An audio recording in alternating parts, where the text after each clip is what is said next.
Ok, galera, Alemão K aqui, mais um vídeo para vocês. Vou explicar aqui sobre a suspensão aqui de uma Fiat Fremont, entendeu? Mostrar aqui para vocês aqui os problemas aqui que o cliente reclamou. A gente tá fazendo aquela revisão, aquele talento. Vou mostrar para vocês aqui, tá? Ok, galera, é uma Fiat Fremont. O cliente reclamou aqui de barulho aqui, ó. Aí vai ter que trocar aqui, ó, a caixa o axial da caixa de direção, trocar as buchas da barra estabilizadora ali, ó, estão com bastante folga, ó, bastante folga ali na bucha, entendeu?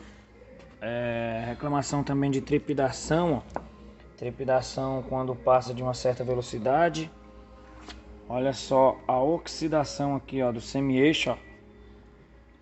Muito oxidado aqui o semi-eixo, vai ter que dar um talento nesse semi-eixo aqui nos dois, entendeu? Aqui é o detalhe do amortecedor, ó. Tá vendo essa orelhinha aqui, ó? Do outro lado quebrou. Do outro lado quebrou a orelha do amortecedor. Aí a bieleta aqui, ó, escapou. Por pouco não furava o pneu.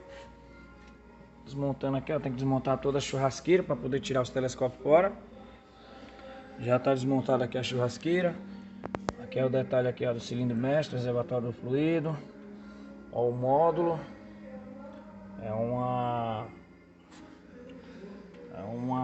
Fiat Fremont 2012. Vamos aqui, ó, detalhe aqui da suspensão aqui toda desmontada. Vamos lá, o semi-eixo. Esse daqui ele entra no câmbio, o outro não. Vamos lá, o detalhe do axial fora.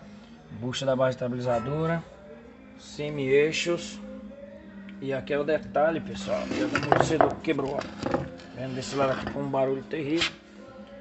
Aqui, ó, quebrou a orelha do amortecedor. E aí vai ter que trocar os dois amortecedores, porque não compensa soldar. Trocar as bieletas. Dá um talento aí, ó. Entendeu? Um carro novo, mas já apresentando esses desgastes aí já, ó.